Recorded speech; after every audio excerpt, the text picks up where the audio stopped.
Hi friends, എല്ലാവർക്കും ദീപാസ് റെസിപ്പീസിലേക്ക് സ്വാഗതം. ഇന്ന് നമ്മൾ ചെയ്യുന്നത് കോവയ്ക്ക വെച്ചിട്ടുള്ളൊരു തോരൻ്റെ റെസിപ്പിയാണ്. അപ്പോൾ അതിനായിട്ട് ആദ്യം തന്നെ തോരന് വേണ്ടിയിട്ട് കോവയ്ക്ക ഒന്ന് അരിഞ്ഞെടുക്കണം.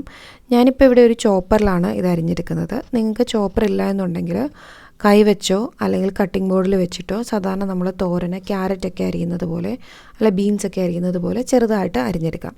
ഇപ്പോൾ കോവയ്ക്ക അരിയുകയാണെങ്കിൽ നിങ്ങൾക്കൊരു 4 ഇത് സ്ലൈസ് ചെയ്തതിന് ശേഷം ചെറിയ പീസസായിട്ട് അരിഞ്ഞെടുത്താൽ മതിയാകും. ഇതിലേക്ക് നമുക്ക് സവോള കൂടി വേണം. ഒരു സവോളയാണ് ഇതിലേക്ക് ഞാൻ എടുത്തിരിക്കുന്നത്. ഞാനിതിനകത്ത് ഈ ചോപ്പറിലേക്ക് സവോള കൂടി ചേർത്ത് രണ്ടും കൂടി ഒരുമിച്ചാണ് അരിഞ്ഞെടുക്കുന്നത്. ഇതിപ്പോൾ അരിഞ്ഞ് ഈ ഒരു രീതിയിലാണ് എനിക്ക് കിട്ടിയിരിക്കുന്നത്. ചോപ്പറിലാവുമ്പോൾ നല്ലപോലെ ഫൈനായിട്ട് അരിഞ്ഞ് കിട്ടും. നിങ്ങൾ കൈവച്ച് അരിയുമ്പോൾ ഇത്രയും ചെറുതായിട്ട് അരിയണമെന്ന് നിർബന്ധമൊന്നുമില്ല. കുറച്ചുകൂടെ വലിയ പീസസ് ആണെങ്കിലും കുഴപ്പമില്ല. ഇനി ഇത് ഞാനൊരു ഒരു പാത്രത്തിലേക്ക് മാറ്റി കൊടുക്കുകയാണ്. ഇതിലേക്കുള്ള പൊടികളും തേങ്ങയെല്ലാം ഒന്ന് മിക്സ് ചെയ്തതിന് ശേഷമാണ് ഞാനത് അടുപ്പിൽ വെക്കുന്നത്. അപ്പോൾ ആദ്യം തന്നെ ഇതിലേക്ക് തേങ്ങ ചേർത്ത് കൊടുക്കുന്നുണ്ട്.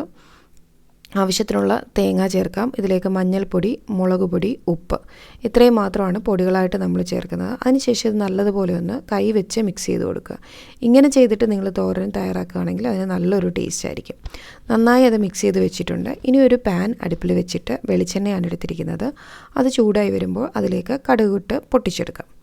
ഇനി ഇതിലേക്ക് നമ്മൾ വറ്റൽമുളക് ചേർക്കുന്നുണ്ട്. വറ്റൽമുളക് ഒന്ന് ചൂടായി വന്നു കഴിയുമ്പോൾ നമ്മൾ തയ്യാറാക്കി വെച്ചിരിക്കുന്ന ഈ ഒരു തോരൻ്റെ മിക്സ് അത് ഇതിലേക്ക് ചേർത്ത് കൊടുക്കാം. ചേർത്ത് കൊടുത്ത് നന്നായിട്ടൊന്ന് ഇളക്കിയതിന് ശേഷം ഇത് നമ്മൾ അടച്ച് വെച്ച് വേവിച്ചെടുക്കുകയാണ്. കുറച്ച് കറിവേപ്പില കൂടി ചേർക്കുന്നുണ്ട്. ഇനി ഇതിലേക്ക് നമ്മൾ വെള്ളമൊന്നും ചേർക്കുന്നില്ല. വെള്ളമൊന്നും ചേർക്കാതെ ഇതെല്ലാം നല്ലതുപോലെ ഒന്ന് മിക്സ് ആക്കിയതിന് ശേഷം ഇതൊന്ന് എല്ലാം നടുക്കോട്ട് വെച്ചൊന്ന് പാകത്തിന് സെറ്റാക്കി വെച്ച്, അതായത് എല്ലാം ഒന്ന് ഒതുക്കി വെച്ചതിന് ശേഷം നമ്മളിത് അടച്ച് വെച്ച് കൊടുത്തിട്ട് ലോ ഫ്ലെയിമിൽ വെച്ചൊരു 3-4 മിനിറ്റ് ആവിയിൽ വേവിക്കുക. ഇടയ്ക്കൊന്ന് തുറന്നു കൊടുത്ത് ഒന്ന് ഇളക്കി കൊടുക്കുക.